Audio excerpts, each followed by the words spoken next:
Talk to you today about our simulation vehicle up in Scotland. I'm going to tell you about the situation in Scotland, and then Susan's going to talk about her Realist research and some of the emerging themes. So this is our simulation vehicle. It's the Mobile Skills Unit, sometimes called a bus, and it's effectively a simulation centre, a fixed sim centre, but it's on wheels. So we've got a large classroom area where we do the scenarios. It's got 3 fixed cameras on it. We've got a separate debrief area, and we've got a separate control room on it as well. So why do we have it in Scotland?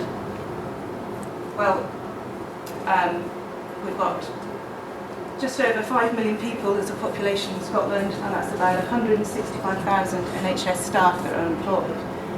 They work in 14 regional health boards, which are up here, and 7 specialist health boards. And the MSU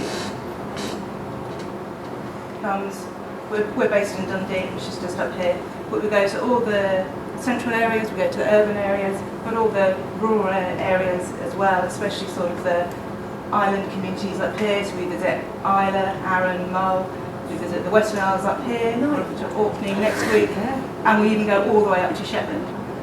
So you can see it's a vast area that we go to. And the population, the geographical population and the human geography represents a sort of a challenge to deliver high quality simulation based education. So 10 years ago we had the Scottish Clinical Skills Strategy was launched, and this was to address the inequity of access to high quality multi-professional education. As a direct result of this, the Clinical Skills Managed Educational Network was formed.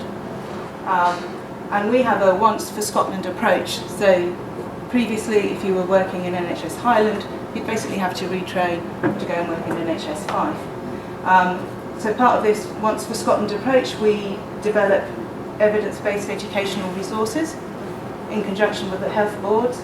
They're multi-professional and they're freely available online for anyone. We also, one of our aims is that our clinical skills education is referenced to either a Scottish or a UK competency framework. Ours has been published since 2009. And we've also been fortunate over the years, we've been able to give money for small simulation projects. And one of the most successful ones was a pilot for a boot camp, surgical boot camp in Inverness, and several years down the road, that's now part of the core curriculum for our surgical trainees. And delivering all this skills education, we've got 4 main units, 3 of which we part fund. So we've got the Scottish Centre for Simulation and Clinical Human Factors at Larbert, that's headed up by Malcolm Moneypenny, and they deliver on faculty development. We have the Surgical Skills Centre in Dundee, which as the name suggests, does the surgical skills such as ENT and endoscopy. And we have Basics, who train pre-hospital emergency care for remote and rural Scotland. And then of course we've got our unit as well. And in August this year, we were really excited. We were the first and so far only network to be awarded the ASPiH to Excellence for Simulation Education. And also in August it was really busy for us because we took delivery of our brand new unit here. This is our old one, it's 10 years old, and it was really successful. It will be for sale if anyone's interested. It's a low mileage vehicle. Put it on eBay? Practically, but it's low mileage, one careful owner, so do speak to us. This is the new unit on its way to Barra at the ferry port at Oban, and we listen to the people who train on it, the hosts, about what they wanted to improve it. So it's got a bigger, more flexible workspace. We can separate the classroom area where we have the scenarios, we can have a separate debrief area, we can run 2 scenarios together. It's got the control room with the one-way glass, and all the simulated equipment is packed away in the cupboards, so when you're not using it, you don't know it's there, but it's easily accessible. So we've got a whole range of equipment on there. We've got SimMan, we've got SimJunior. When the unit, we don't say where we're going, people come and ask for it, so it's on request. We have local hosts, and then they take charge of the training.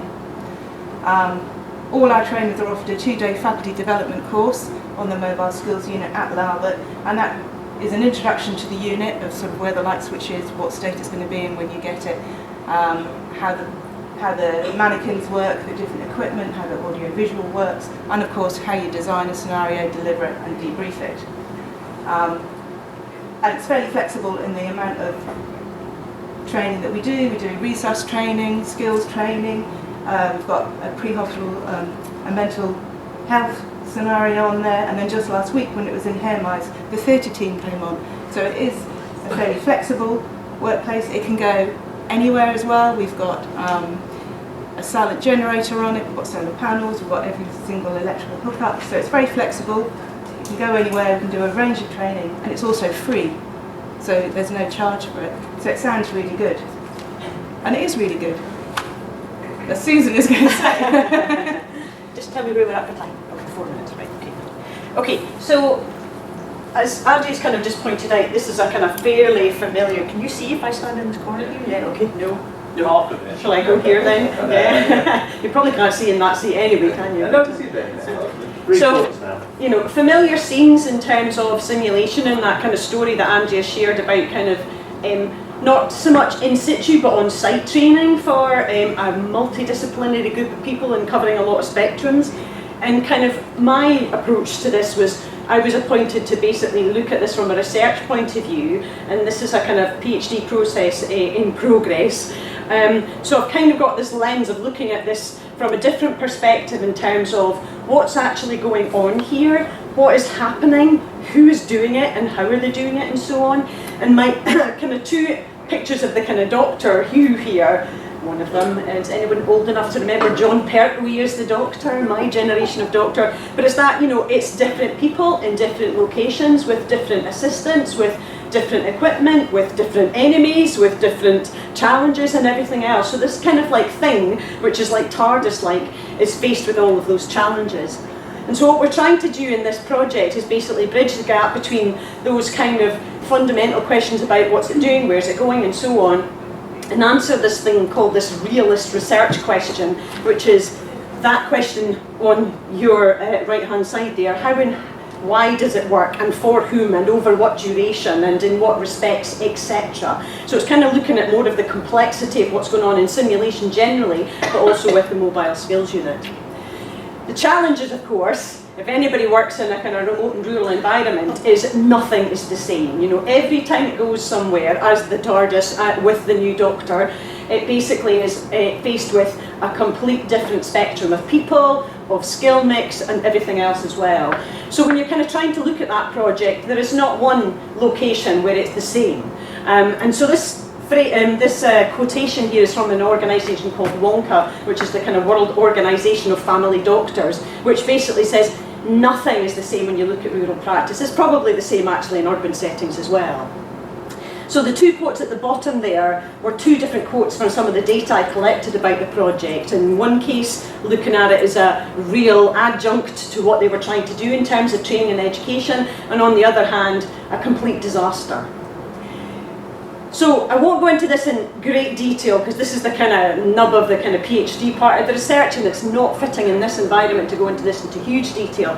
But it's suffice to know that basically what we're looking at is context, not just in terms of geography, but in terms of the people, what they are trying to do with the simulation, who they have to manage in that situation, what support they might get from their managers to be simulation-based educators, or not as the case may be, and so on. So it's like much, much more than just a location. The mechanism kind of in the middle there is what we're kind of thinking about as the trigger, the spark, the eye-opener that made it happen for those people. Why did it happen in that location for that reason and not in another location? And then what outcomes did we see? Some of them intended as a result of the project in the first instance, and a number of those were unintended in a positive way, but also unintended in a negative way. And all of that varies massively across the time scale, because the bus has been on the road now for 10 years, and also in terms of dosage. And what I mean by that is the number of times people have actually been exposed to the unit. Now, the way that I went across exploring that was to use this thing called headlines. You know, if I'm going out to kind of do something, what is it that we're really looking to find out? So kind of broadly put it in this red top headline on a newspaper. Look for some of them today, by the way. You know, what are we looking to find out? And this is one of the quotes from the chap who said, "A welcoming jigsaw." So I'll just let you read that.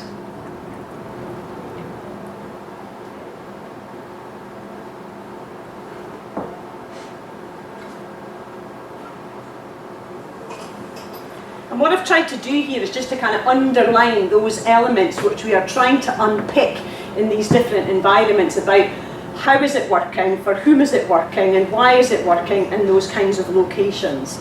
And as an alternative to that previous slide is this one, which was the same person who said it was a complete disaster. But actually, when you look at what she's saying, this was one of the people who was trained at the same time as that person was saying, this is a complete disaster for us, but none of that comes through as a complete disaster. And it worked for the participants who came along to the training.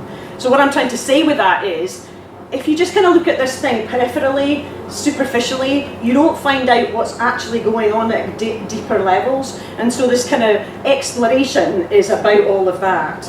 So basically, I can't tell you yet how this thing and why this thing works, because it's so varied.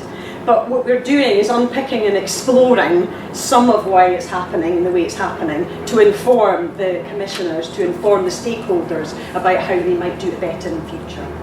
So we're probably out of time.